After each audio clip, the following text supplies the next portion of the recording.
YouTube मामा. हाय मित्रांनो, मला तुम्हाला काहीतरी म्हणजे सत्य घटना माझी जी आहे झालेली 1 महिन्यापूर्वी ते सांगायची तुम्हाला.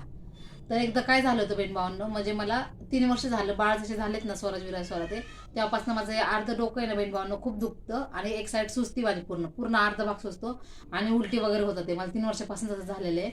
मग आज चालूच आहे. इतका इलाज केला आम्ही हॉस्पिटलमध्ये, खूप इलाज केला माझ्या पप्पांनी, पण ते गोळ्या देतात आणि तात्पुरतं राहतं, पण आहे ते होतं 2 दिवसाला 3 दिवसाला दुखतं. तर बहीण भाऊ तुम्हाला काय सांगायचंय. तर असंच माझं डोकं दुखत होतं एक दिवस आणि स्वराजचे पप्पा कामाला गेले होते आणि स्वराज विराज स्वरा ते आता एक तुम्हाला तर माहिती बहीण भाऊ एकसारखं म्हणजे एक बाळ असलं तर किती त्रास देतात, तर तिघ म्हणलं किती त्रास देत होते आणि मला इतकं वैताग आलं होतं ना, डोकं दुखत होतं, उलटी होत होती. मग मी 5:30 वाजता ह्याच्या पप्पाला फोन केला की तुम्ही या जरा लवकर म्हणून, माझं इतकं डोकं दुखते, म्हणजे गोळी वगैरे खाऊन जरा मी आराम करत. मग ह्याच्या पप्पा म्हटले हो ठीक आहे मी येतो. मग ह्याच्या पप्पा 5:30 वाजता निघाले होते. तेव्हा फोन ठेवला तेव्हा लगेच निघाले म्हणले. आणि दुकानात येता येता दूध घेत होते, दुकानामध्ये दूध घ्यायला गेले आणि तिथं त्यांचं पाकिट पडलं बहीण भावांनो. आणि एकदा म्हणजे असं काय झालं, काय देवा म्हटलं, इतकं तुमचं देवाच करते. म्हणजे साताऱ्याची काळूबाई आहे म्हणजे महाकाली आणि स्वामी समर्थ महाराज त्यांचं मी खूप करते. आणि होता त्या दिवशी गुरुवार. तर मी म्हटलं काय द्यावं म्हटलं, तू पण इतकं परीक्षा बघतो, 3-3 बाळा दिल्या, 3-3 बाळाचा इतकं त्रास येते, मध्ये परत दिले चांगले ते बाळा दिले वगैरे, ते सांभाळू कसं. मम्मी पप्पांकडे राहते मी, तर मम्मी पप्पा बहीण भाऊ आपले सांभाळतात. पण कसं हे माझं दुखतं डोकं, त्याचा मला खूप त्रास आहे बहीण भावानं, खूप इतका त्रास आहे ना, रात्रीचं इतकं दुखतं, दिवसभर लय म्हणजे 2 दिवसाला माझं ते आहेच त्रास.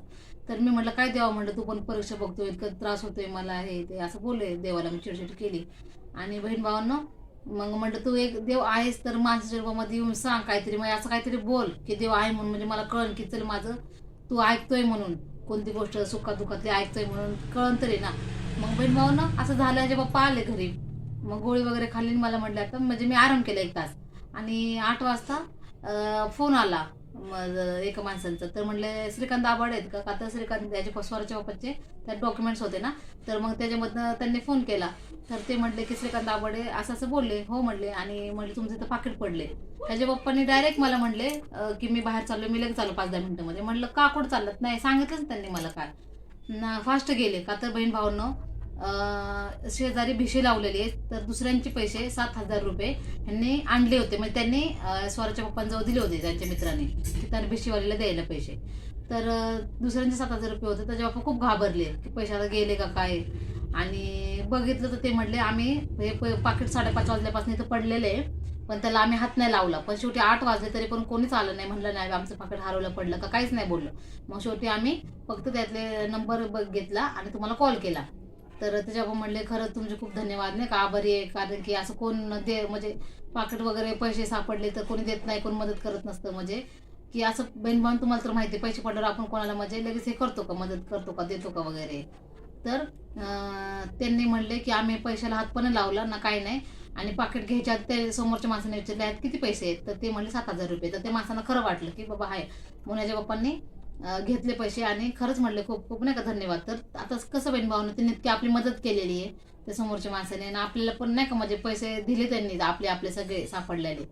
तर ह्यांनी त्यांना 1,000 रुपये दिले की घ्या म्हणून, नाही का तुम्ही इतकी आमची मदत केली, खरंच ह्यांना खूप खुशी वाटते म्हणून ह्यांना 7,000 रुपये त्यांना दिले आणि 6,000 रुपये घरी घेऊन आले. मग मला बोलले असं असं.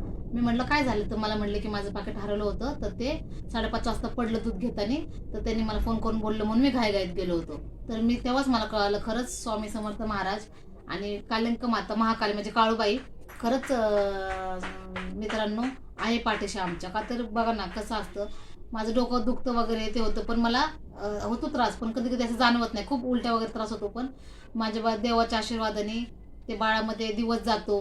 त्यांना म्हणजे तयारी करा, आंघोळ वगैरे, नाश्त्याचं जेवण द्यायचं, त्यांना कळतं ना 3 वर्ष झाले, तर त्याच्यामध्ये टाइम निघून जातो. म्हणजे एवढं कळत नाही बहीण भावना, आणि खरंच देव मला आम्हाला अशीच प्रत्येक गोष्टीमध्ये मदत करतो. बाळ बहीण भावनो, मी तुम्हाला एक दिवस असं म्हणजे खरं स्टोरी सांगून, बाळ झाले तेव्हा पण किती पैशाची प्रॉब्लेम होती, पण आम्हाला आहे ना देवानी आहे ना इतके 1.5-2 लाख रुपये आहे ना, घरातले अर्धे पैसे मोजके आणि बाहेरच्यांनी मित्रांनी त्यांच्या फॅमिली मधल्यांनी खरंच इतकी मदत केली ना, पैशाला आम्हाला कोणीच कधी नाही नाही बोललं बहीण भावांनो. इतकं स्वामी समर्थन कालंक माता आहे ना आमच्या पाठीशी बहीण भावांनो. खरंच तुम्हाला हे मला सांगायचं होतं बहीण भावांनो. तर तुम्हाला कसं वाटलं मला नक्की कमेंटमध्ये सांगा. आणि खरं स्वामी समर्थ महाराज आहेत भिवू नकोस मी तुझ्या पाठीशी आहे, हे शब्द एकदम खरं आहे बहीण भावांनो. आणि महाकाली ती एक माझ्या खरंच खूप पाठीशी आहे. स्वामी समर्थ महाराज आणि कालंक माता, खरंच यांना मी कधी विसरणार नाही. त्यांनी इतके माझ्या प्रत्येक गोष्टीमध्ये मदत करतात आणि जे बोलल ते उशिरा का होईना पण देतात मला खरंच. प्लीज माझ्या चॅनलला वैशाली दाभाडे पुणे या चॅनलला सबस्क्राईब आणि लाईक आणि शेअर करा प्लीज बहीण भावना. खरं तुम्ही मदत करता त्याच्याबद्दल तर मी काही सांगतच नाही का, तर खूप इतकं तुम्ही सपोर्ट करता. तर असंच मला सपोर्ट करा प्लीज बहीण भावांनो. मला खूप सपोर्टची गरज आहे तुमच्या आणि आशीर्वादाची.